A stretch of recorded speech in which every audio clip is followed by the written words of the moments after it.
Hey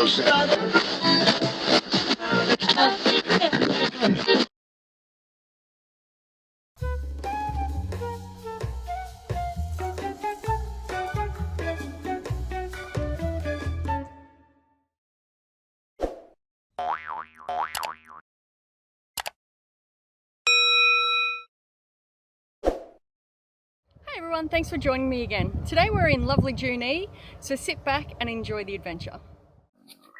When the Great Southern Railway was built from Sydney to Albury, only one town was newly built on a greenfield site. The town was Junee. When the railway reached the site of Junee on the 6th of July 1878, an informal settlement had already formed. In that year, the New South Wales government seized a 40-acre site on the eastern side of the railway line on which to form an official town. Governments moved slowly, and it was not until June 1883 that the new town, named Loftus after the governor of the day, was proclaimed. The site was then surveyed and put up for auction. The residents disliked the name and petitioned for it to be changed to Junee, which it was in 1885. From 1876 on, people had selected land adjacent to the new town. Chief of these was Christopher Crawley, who selected 320 acres on the east side and 520 acres on the west. It was on his western selection that the earliest settlement began.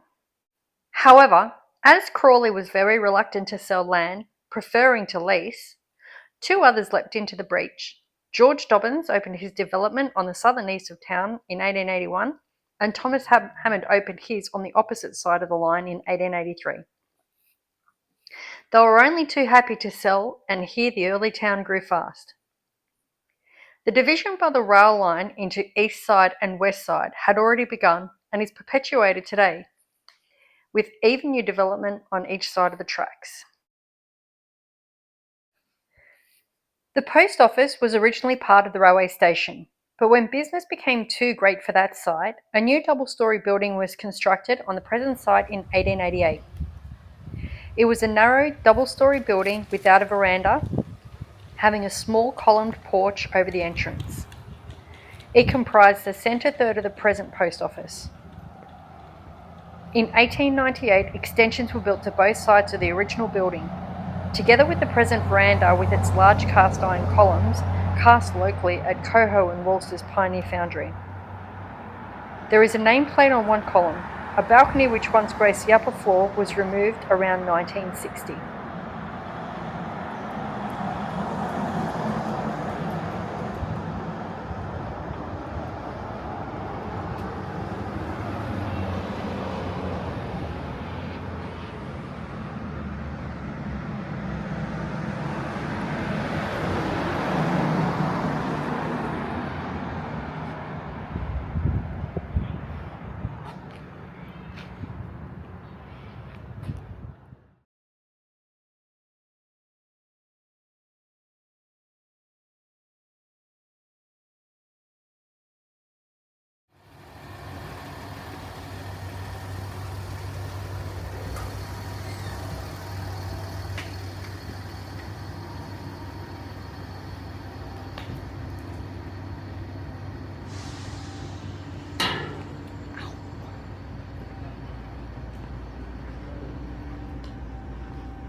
The former bank building is situated on the corner of Belmore and Lawn Streets.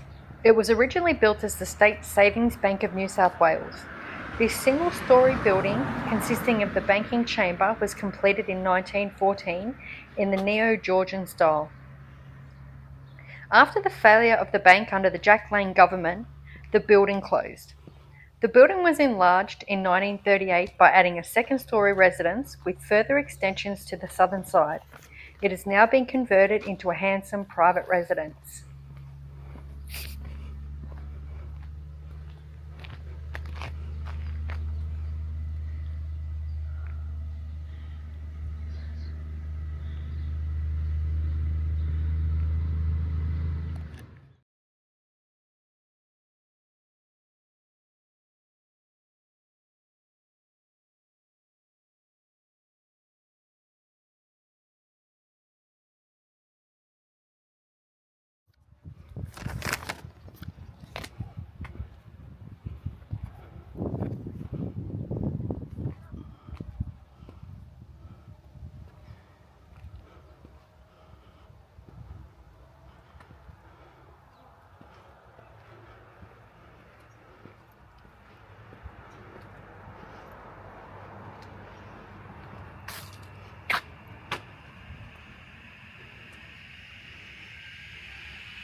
The Junee Courthouse was designed by colonial architect James Barnett. The courthouse was constructed in 1890 and the builder was George Dobbins, who was the several times mayor of Junee. The High Court room, with verandas on both sides, takes into account Junee's hot summer climate. An incised plaque on the western end gives the date of construction.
The Junee Police Station is situated on the corner of Belmore and Stewart Streets.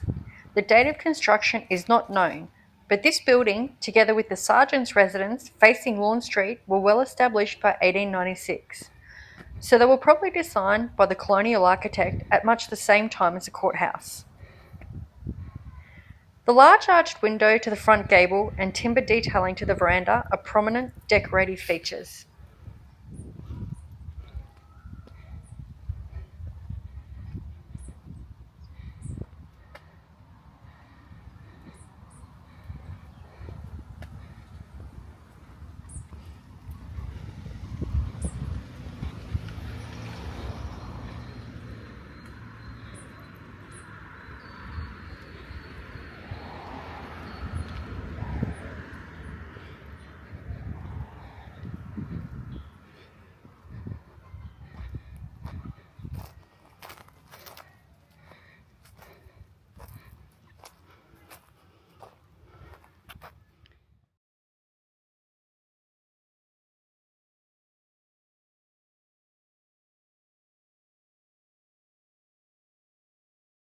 The community centre was built in 1921 as the offices for the former Illabo Shire Council and now in use as the Junee Community Centre.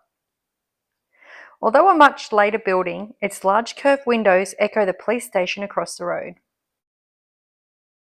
The Salvation Army Citadel was built in 1892 and is still in use by the Salvation Army. The large windows with colonial glazing bars add to its charm. Window heads in the form of chevrons point up the military origin of the faith.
The former School of Arts and Library is located on the corner of Belmore and Denison Streets.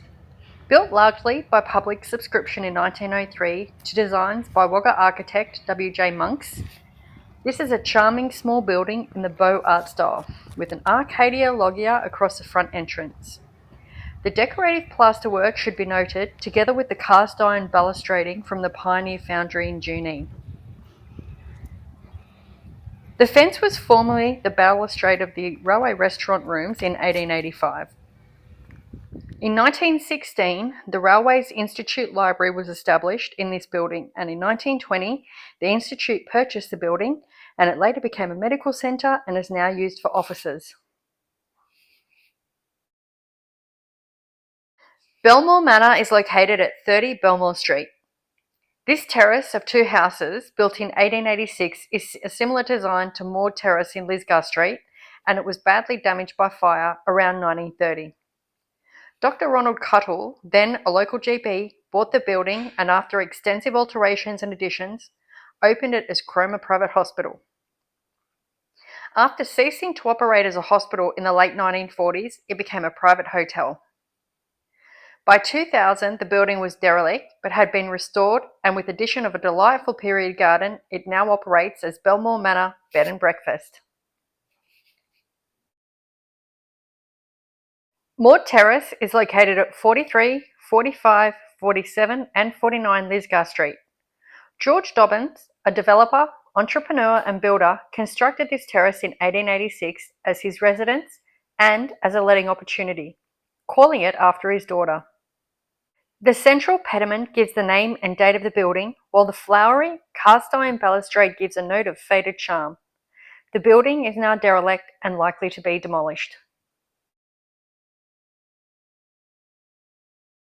Loftus Hotel on Humphrey Street is one of the town's most impressive buildings. The Loftus Hotel was called after the original name of the town, one quickly abandoned in favour of Junee, actually the name of the small village west of the present town. The first hotel was a single-storey structure on the main street, and it was completed in 6 weeks in order to secure a liquor licence from a rival hotel being built in Broadway. Trade flourished for J.J. Edmonds, the proprietor, and in 1896 he commissioned Albury architects Gordon and Gordon to design the present building. It is an impressive and complex building, drawing on the more Italian elements of the Beaux Art style popular at the time. The present owner is progressively restoring the building after some years of neglect. The original railway station was a small timber building on the western side of the rail line. In 1882 it burned down, and plans were drawn up for a much larger and grander station and refreshments room. Designed in the French Renaissance manner, one of the most popular international styles of the day, the building construction began in 1883 and opened in March 1885. The railway station and refreshments rooms complex is still a most impressive group of buildings today, but try to imagine just how astonishing and indeed bizarre they must have looked when they were first completed.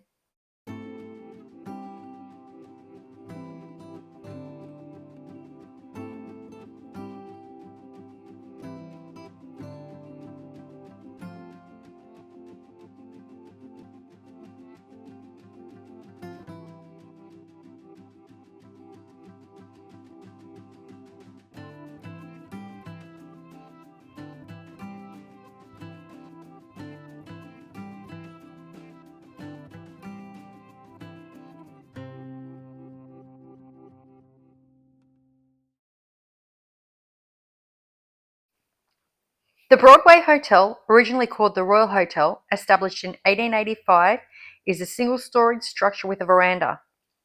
In 1914, the present building was constructed, the style having echoes of the Indian Raj with the striped facade and the false dome shape in the centre of the parapet. The decorative cast-iron work was made at the local Pioneer Foundry. In 1999, the licence was sold away and the building was donated to the local council, who refurbished it as a home for the Junee Historical Society, and it now houses their museum. The Junee Licorice and Chocolate Factory is located in the old flour mill. It is open 7 days, and you can take a guided tour and witness the creation of organic licorice and chocolate products under the brand Green Grove Organics. For the more creative souls, why not make your own giant chocolate freckle?